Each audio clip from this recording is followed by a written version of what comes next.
Welcome to part 4 of being a disciple in an election year.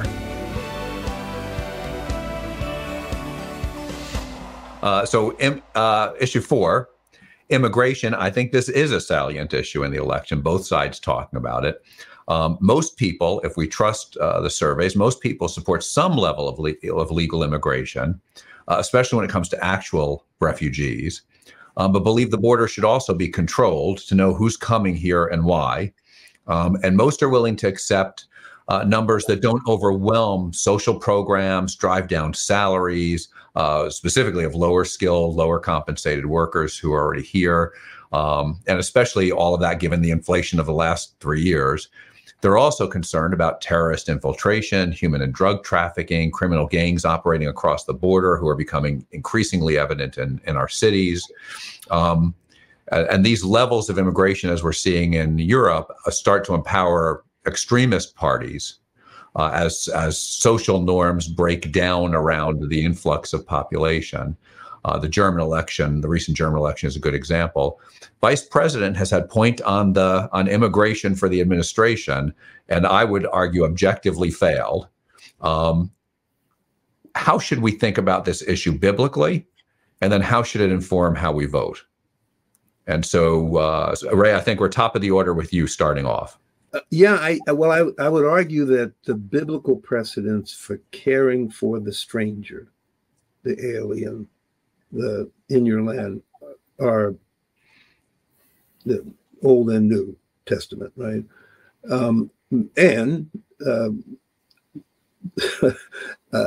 Our Messiah was a refugee in North Africa because of political and religious suppression. And I mean, not just suppression, it was like kill him as a kid, right? So there's a sensitivity I think we should have. And as it's placed particularly in the Hebrew scriptures, the emphasis is on, you know what this is like. You were strangers in Egypt, and you know what it is to be misused and mistreated and labeled and stereotyped and all the other things. So I expect you to know better.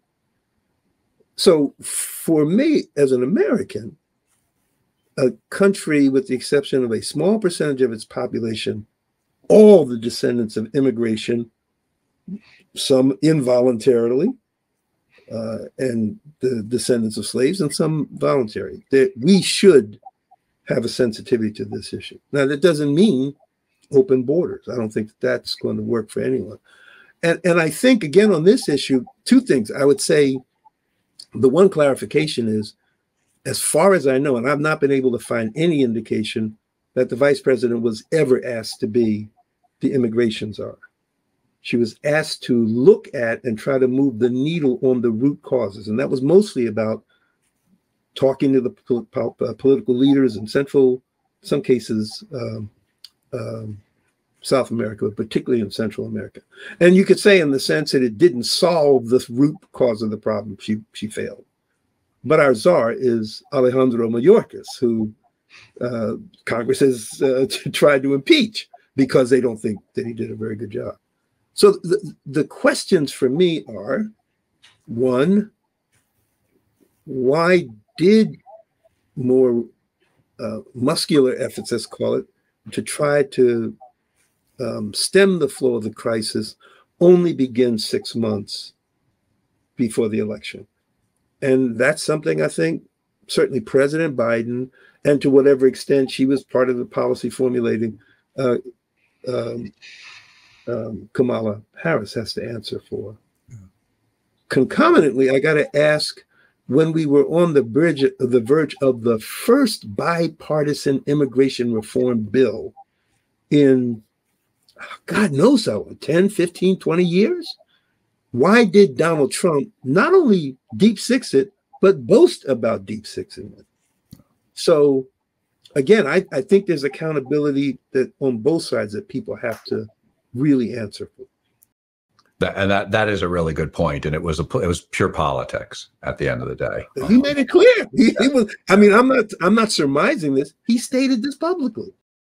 We watch both parties Now I'm opining a little bit, sorry, but we watch both parties consistently leave problems unsolved purely so they can run on those problems. So that's my soapbox. Sorry.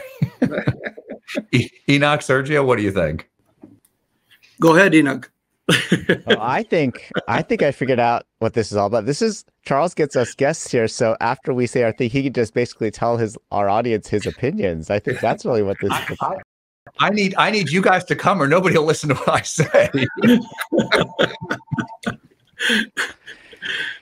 Yeah. Again, these are huge issues. Thinking if I were to build up biblically from it, everything that Ray said it really resonates with me. The Old Testament, New Testament, a visible minority, which is non-white, like certain European immigrants, like my Albanian friend, Romanian friends, they register as white. So, but they're also immigrants, recent immigrants. And so I think it is an important matter, welcoming the stranger. The Sabbath laws in the Old Testament were radically egalitarian because animals, slaves, and foreigners and prisoners are all commanded by the God of Israel to be given rest on that day.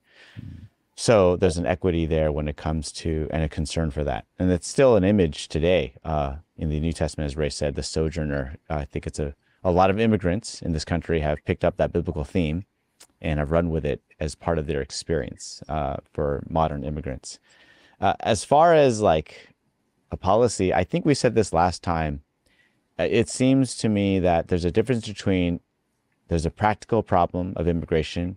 There's the political problem where you can't say no immigration, even though some people want that. It's just going to be very, very difficult given, like Ray pointed out, we're a land of immigrants. I actually have read some people in print that said, yeah, we need to close the borders because we just have to sort our own problems out.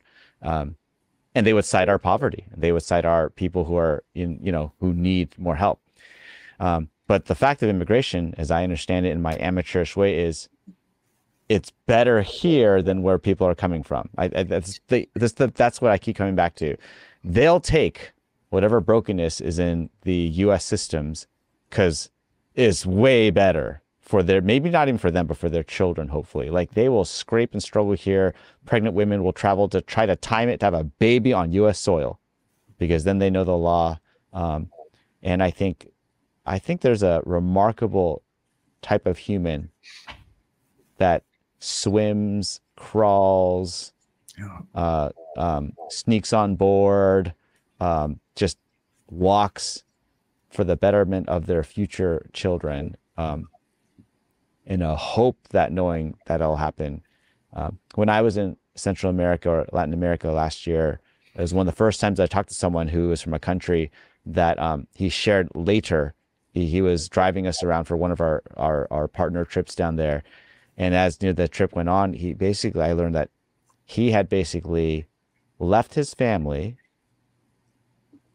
walked all the way up to the U.S., then was detained, and then was shipped back. And even to that point, some of his family hadn't known. So he was, as a Christian, was struggling with the sense of guilt because he was breaking the law. As a person that was trying to find a better life for his family, he struggled with failure. All that lost time and money and energy and with his family, only to be literally back doing the same job he had before, which, so I think the appreciation of what they're coming from. But when we get to the policy, I think it's also the self-interest thing, right? Like I've said this here, I think a couple years ago on the podcast, we love getting a great deal on our clothing or our food, but then we get upset that, hey, someone's coming here undercutting our jobs. I mean, you can't have it both ways. I mean, we want to take the best and the brightest. Okay, that's great. But then as a Christian, I have a concern with the brain drain. Our missionaries around the world as Christians are in places that are some of the hardest places to be in and live in. It does not do those countries well to take their best and brightest of their country's future. And I have a moral obligation when I'm sitting there literally with our missionaries in different parts of the world saying to these young people, these brilliant young people who all still, no matter what, they want to come to the US or UK or sometimes Australia, but these are still the hot destinations. And so then I think it goes back to, do we have a self-interest as a nation or an individual case where we hear a very difficult story or as a policy? And I think we have to pray through all those sorts of concerns. I'm always struck by that story where to before King David, people like dressed up as they're far away. They walked really far to pray on his pity, and they lied. And then it turns out they were like just the neighboring tribe over there. And I think people understand that we have a blessed position here in the U.S., and we have an obligation to share and to disadvantage ourselves. And I think that's challenging, that's politically suicidal. I mean, that sounds good in church, but it's really hard for a politician probably to say that, even if they believe that. And I understand the pressure. Well, I don't understand. I'm trying to understand the pressure. I mean, I could say, just say what you think, politician. And I think I'm trying to be, because politicians need Jesus too, and they need compassion as well, even though I will get in trouble for saying that. So I think those are my framing, biblical framings. Like if we're talking as a church advocating or a society versus, hey, you can go and learn about, the federal program that pairs you up with resources and families from Afghanistan to just literally meet them once a week and help them get settled into a new community. And by the way, it's a tremendous opportunity for Christians to show love in a powerful way. So, I thought a lot about immigration. Of course, we all have, but those are my current thoughts about the policies and things. In my own culture group, like a lot of it is like a lot of folks I know waited their turn. Mm-hmm. So that is a huge, huge pressing point. So the irony is you have immigrants that seem to want to tighten laws and regulations enforcement, and it sounds hypocritical, but it's also from the standpoint of my grandfather waited X years to get in to this country, and it doesn't always sit well when someone just sort of finds legal loopholes. I mean, these are not easy journeys, right? But makes a way in here. So that there's a tension there, and I haven't solved it either. I guess I'm trying to feel I'm going to manage that tension for a long time. But those are just some stories that maybe your listeners might find maybe opens up perspectives. Yeah. Thanks. Sergio? Well, I think it was a huge mistake to stop the building of the wall. I mean, I think it was a huge mistake because people will come to the States. Needed people, they will come to the States. I assure you, even with a wall, even with 3 walls, they will get in. But leaving the wall unfinished, it was like literally, it was like a sign, come, you're welcome. Everybody's welcome. And that's how they took it. That's how they took it in so many countries. I think that every country has their right and responsibility to take care of their borders. I think it's the responsibility, and yes, I agree with what Enoch said. That even for most people, I would say that all of them is even coming to a broken society is way better than what they're leaving behind. So there is, America is still the promised land for many, and I think that you should have borders. Otherwise, you will run into many chaos. Now, what I do have problems with the right and conservatives is that because I see it in many circles, is that lack of compassion, for those that are already here, and I think that's something that I see myself, and I say like it's been like a true enough for me, and that pretty much was the main cause, was why I decided to register independent. It was mainly because of that cause. It was because I said like, I have identified with conservatives and the right and everything, but that lack of compassion, which I think is very critical because of we have many Bible verses, many scriptures where you do have responsibility for the stranger and to take care of them, and I think that aspect needs to be part of our Christian values, just to have that compassion, for the strangers. And so that's how I see it. You raise a really good point, because I think you can be more restrictionist or less restrictionist, and that doesn't necessarily conflict with Christian biblical values, because you can arrive at either of those positions, I think, biblically. But Exodus 19 says, I won't quote it word for word, but it says, treat the foreigner like the native born, for you shall love your neighbor as yourself. And so it seems to me that I can argue for a more or less restriction as possible. But once somebody's here, I don't get to treat them differently anymore without saying I'm violating that principle. Am I being legalistic when I say that, or is that a fair way to think about it? I think that's one element of it. And again, as I say, I am by no means an advocate for open borders, but I think there are two complications here. We actually have 8 migrant families living in our church right now. And I think that the driver for us has very much been that sense that, you were once a stranger. You once needed asylum.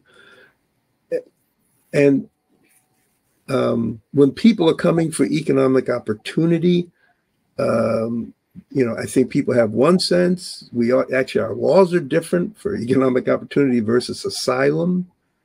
And it's hard to determine, quote, who's legitimately here for the seeking of asylum. And how critical does the situation have to be? So, Haiti's not at war the way Afghanistan was, but the disruption of social order is so extreme. And I'm not just depending on what the folks who get here are telling me. I can see it on television any given night, right? So how do we turn away in that situation? Now, I agree, we got to think through, there's a lot of disruption in the world. How much can we actually absorb and still do right by people who are coming and by folks who are already here? The other component of this, I think, gets back to, Enoch, you may have pointed, or maybe you did, Charles, I don't recall, that there's clearly a selectiveness around this. If you're in the Cuban boat lift, we've got plenty of room for you because we don't like Fidel. But we're not all that, we don't seem to be all that interested in Haitians or Nigerians or any of a number of other people. I think, our compassion for Venezuelans seems to be waning because we don't like Hugo. But, we just can't have too many of these people. And our antipathy toward the stranger is a part of our history. We kind of did, though it was harder to enforce it in the early stages, the same thing around the Irish and the Italians. There were, when German Americans came, all of this. I mean, this is part of what we do. And what does the church have to bring to demonstrating something different? That compassion that Sergio talks about, and a willingness to really engage the complexity of this issue. It is complex, it's hard, but what it doesn't deserve is demagoguery. What it doesn't deserve is demonization. What it doesn't deserve are so many of the responses that we're seeing these days. And just to throw more complexity onto it, you made Enoch, you were making the point about brain drain. Is we're facilitating the people leaving who may well be needed to turn the country around, and provide jobs and income and a stable government and all those kinds of things. And I don't know how you even think about that in the context of this, but you're reminding me of the quote, Ray. I forget who said it, but for every complex problem, there is an immediate and obvious simple solution that will not work. Exactly right. And we have complex problems and we grab on these simple solutions. And okay, that's just what we need to do. Can I add something that only someone like me probably can say? And I don't know if there are any Latinos watching the podcast. But look, there is something that I wish people understand, because it's easy for immigrants to come and judge America because of the borders and everything. But look, there is something in human nature, back to human nature, and it's like, for instance, in my own experience, when we saw, like in Guatemala, families moving from El Salvador or Nicaragua, they weren't like totally welcome, to Guatemala. It was like people were kind of suspicious, especially, look, it was very different experience because we live in Honduras and Nicaragua, but we were like a middle-class family. So it's different when you see, these Guatemalans come, to these nice neighbors, new cars, new everything, private schools, and it's still in Nicaragua. The first day that we moved into our house, there was a group of young people that this is the way they welcome us. Like literally, they were fighting us, because what are they doing here? And it's different than when you see, people from lower class moving, into these neighborhoods. So there is something in human nature that you want to protect your country. You want to protect your, where you live. And so I think that, immigrants also need to be careful, that when we come in, not to have that sense of entitlement. But like, for instance, when I moved in here, I said, I just want an opportunity. Just give me an opportunity to prove who am I. And I remember the first person that I rent an apartment in North Aleboro. He said, Sergio, I don't know why I'm giving you my apartment, because I don't like religious people and not Latinos. And I said, all right, that's all right, no worries. But the beautiful thing was, like, after a year living there, he said, like, Sergio, I need to ask you, to forgive me. I owe you an apology because you changed my mind.